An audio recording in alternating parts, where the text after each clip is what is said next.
Hello and welcome back. We are at the world-renowned Fisk University Art Gallery, and I have a very special guest, Stephen Smith. Let me get fancy with it. Put your government name out there. Okay. How are you? I'm doing great. Good. I'm happy to be here in this gallery, to be honest. All right, so tell us where you are from. All right, so I'm from San Francisco, from the Bay Area. Okay. You know, born and raised in the Bay. San Francisco was where I spent most of my time. Then I moved over to Richmond. I was really into basketball growing up. And I came to Fisk at like 18. And then after Fisk, I moved to Grand Rapids. Okay. Yep, where I worked for the last 10 years with Grand Rapids Public Schools. Okay. So how did you get to this beautiful campus?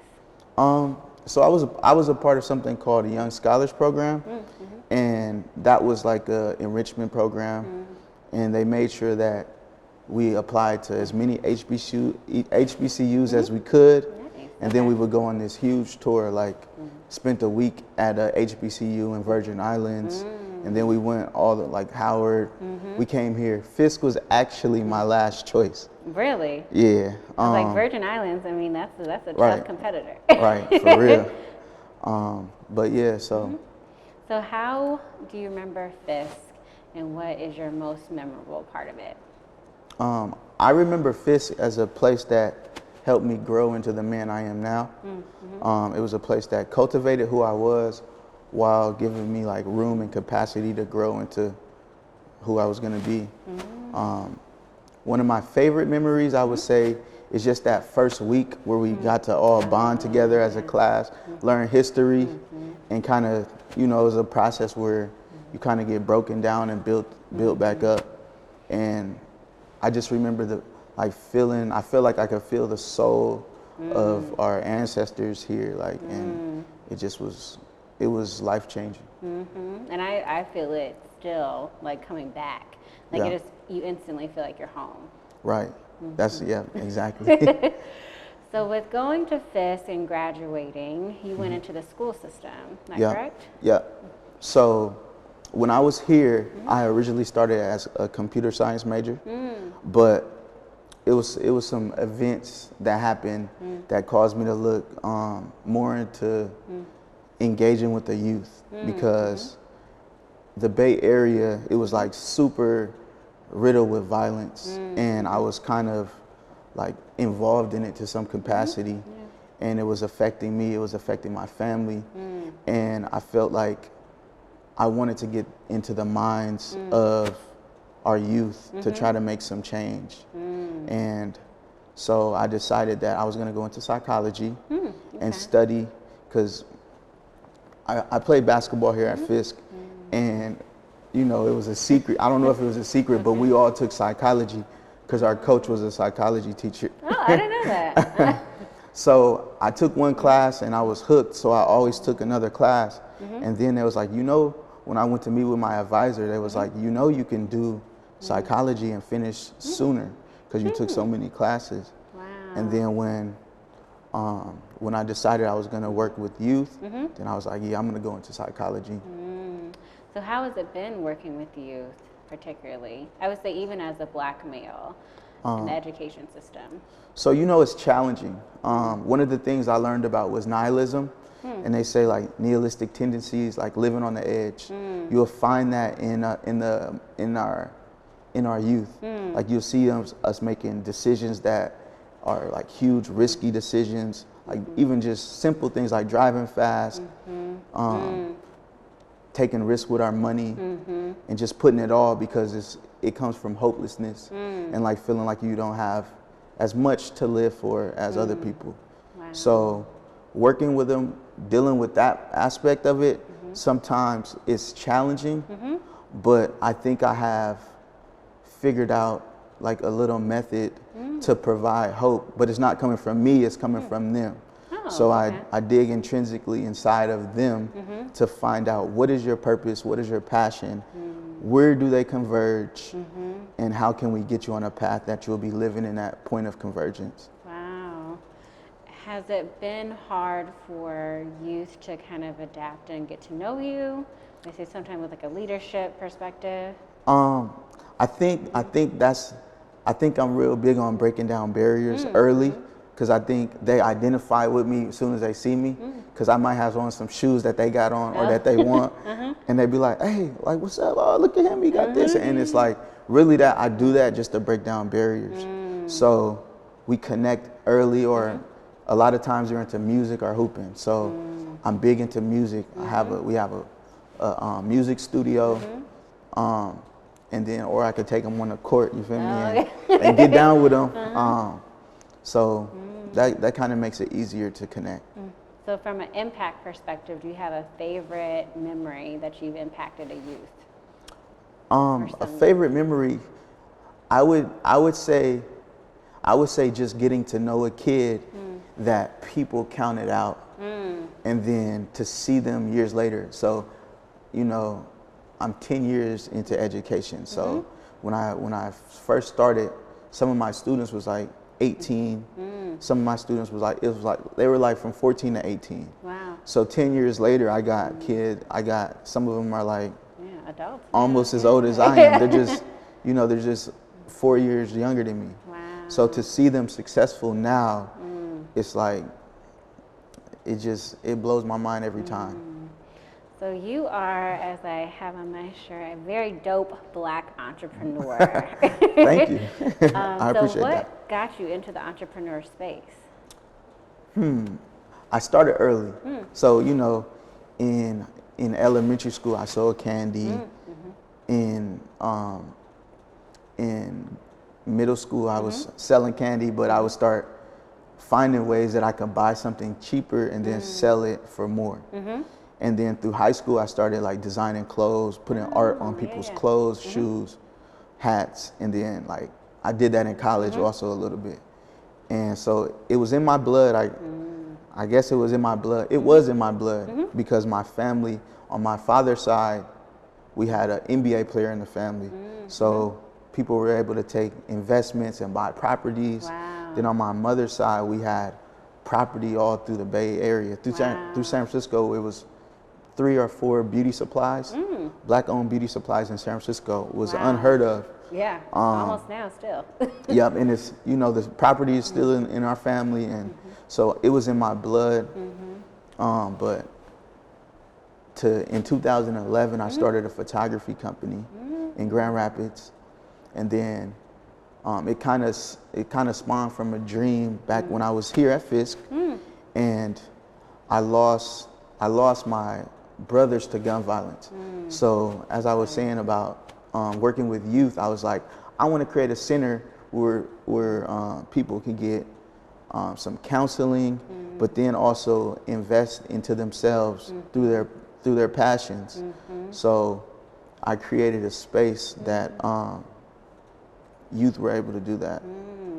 So let's talk about entrepreneurship, because you went into it a little differently than I would say that most would, because you are an owner, as I like to say, versus a lessor. So explain that. Why did you go that route versus some of the other traditional paths? So when the house that I grew up in, it actually was a commercial property. It's one of our family properties, and on the bottom is a commercial space. It was a beauty supply originally, then it became like a hair salon. And now there's some new things that might be happening there. But so it was commercial on the bottom and then residential on top. When I was getting married, my wife and we were talking about getting a house. And at the time, I was not thinking about the fact that I grew up in a house that was half commercial, half residential. But I was like, hey, we should get something that we can have a business in and that we could live in. So like one of them is gonna pay for each other, for the other one. So we went that route. So our first property, in our first year being in marriage, we were in my apartment. And we started searching for commercial buildings, and we found one. It was a hard search. It was actually an adult bookstore. So it had pornography, and Oh, that type of doll. Okay, I'm following now. They had magazines, and they were like, you can keep it if you buy this building, it's yours. We was like, nah, you gotta get rid of it if the deal goes through. So the deal went through, and we ended up getting a commercial space that had living quarters on top. Wow. Was it ever hard to, say, leave work? 'Cause, you know, like, home was right above. Like, I always just wonder if it's so close, did you just kind of always stay? Well, I kind of went to work every day there. It would be times that because we lived upstairs, if I might hear something downstairs and get up out of my sleep and go in the Michigan cold to go check. But we actually have moved from that point to where we don't live there anymore. So, yeah. Okay. Yeah. So let's talk a little bit more about your business. What is it exactly, and what services do you bring to the Grand Rapids area? Okay, so we thought we would do something unique. Okay. So I haven't met a lot of gallery owners. We actually own a art gallery. Yeah. So originally it was going to be a photography studio, but once we purchased the building, there were some roadblocks. The city was actually like, the ordinance doesn't allow for you to have a photography studio on a main street. And that's because the laws were made back when there were dark rooms. So they want a lot of foot traffic in the area. So we had to do some workarounds. They were actually like, you can, as long as you sell something and make this a retail space, you can do your photography studio. And it was like, how about, what if we partner with artists and we sold their work? It was like, you know, it could be an art gallery. Wow. So we would go to San Francisco, visit art galleries. Whenever we would go on trips, we would talk to owners and just do our research. And then we decided it was for us, and we did it in a unique way though. So we say that we have an interactive art gallery. So it's always some type of component that you can actually immerse yourself in. And it's not your traditional come in, view type of thing. Interesting. So what's been the hardest part of being an entrepreneur?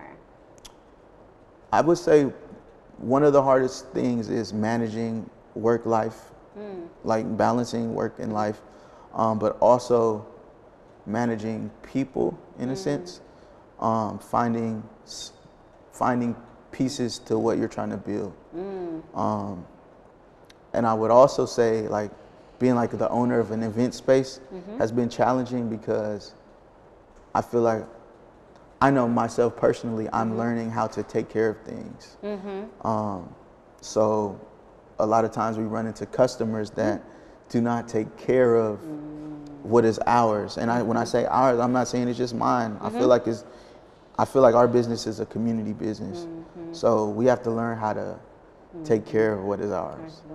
Yeah. As an entrepreneur, you know, COVID was very impactful to a lot of businesses. A lot of places shut down. Can you speak on how you managed through COVID and what's kind of come from that? Yeah. So when I think about COVID, I think about one of the buzzwords was pivot. So that was something that we had to do, was pivot. And in March, we were actually starting our nonprofit. We have a nonprofit. It's called Muse Ed. And we were starting one of our initiatives under our nonprofit, and it was a music group with youth. So we had just built a studio in January, and then our audition was a week before like the shutdown happened in Michigan. So during the whole time of COVID, even until now, we were able to walk with these young people and do an artist development opportunity with them. So they were coming every week. We made an album.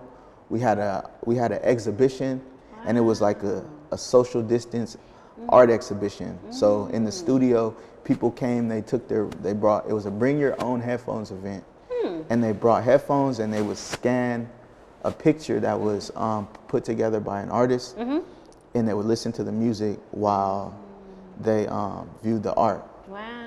And since then, we're opening for Rakim, the artist, Wow.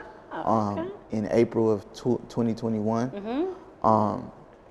oh, sorry, using dates. I know this is gonna air later, but and like they've been given pretty good opportunities. Like they're gonna be opening for Rakim, and just different things. The city loves them, and they've been requesting them. And then another thing was, you asked earlier about our building. So we originally lived on top of our art gallery, but we ended up moving out. We bought a new house, and we turned upstairs into what we call an Art B&B. Oh. So it's actually an Airbnb, and we give like people a creative experience where they come and they can paint, they can draw. We just create a real creative atmosphere, because we felt like in the time of COVID where everything was hectic, we just wanted to create a place that you could come and just relax and allow your creative juices to flow. Nice. So that's been real cool. It's been booked.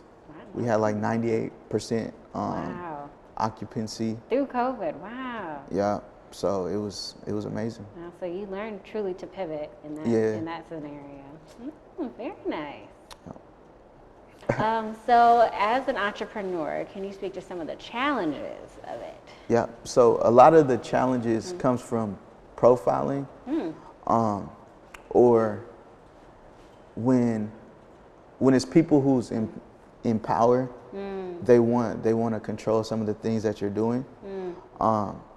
In particular, there was one event that was going to be held at our gallery, and the police chief from Grand Rapids called my cell phone, and he's like, "Hey, do you know who you're having in your building?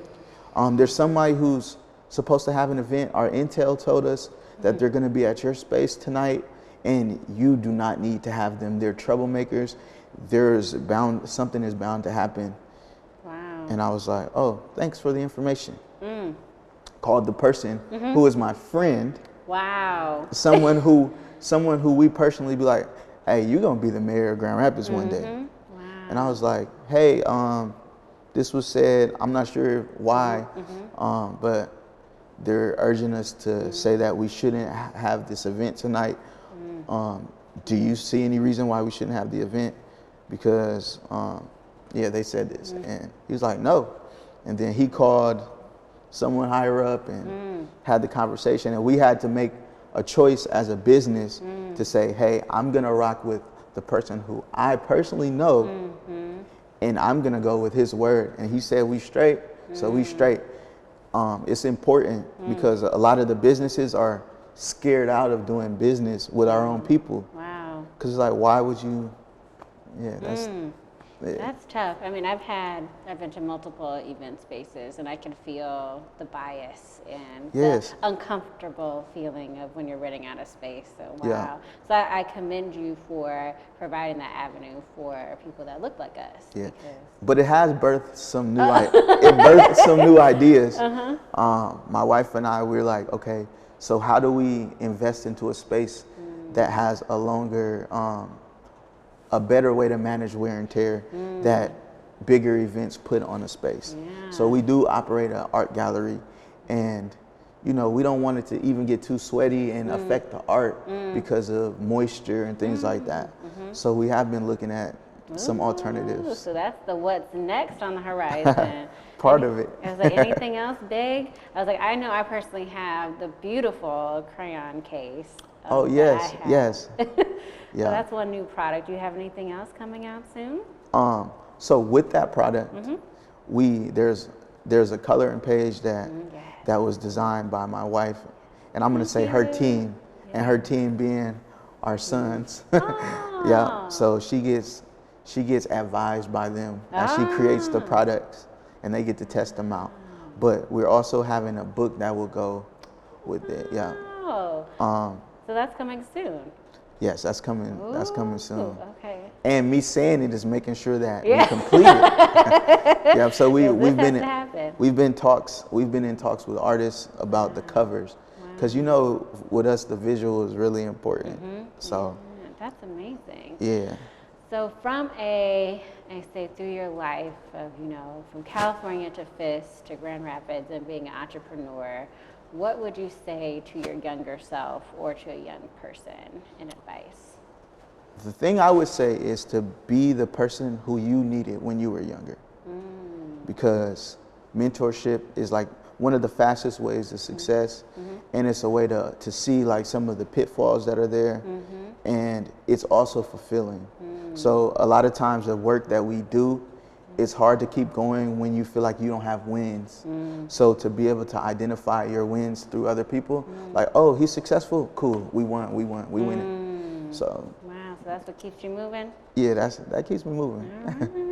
So I thank you so much for joining me and talking about your journey. You have had a remarkable journey at that, and still, become such a successful, dope entrepreneur. Thank so you. I can't wait to see what's next on the horizon. Oh yeah, be on the lookout. Yeah. Be on the lookout for some things in San Francisco. Oh, okay. I'm there. Yeah. All righty. Okay. That's it.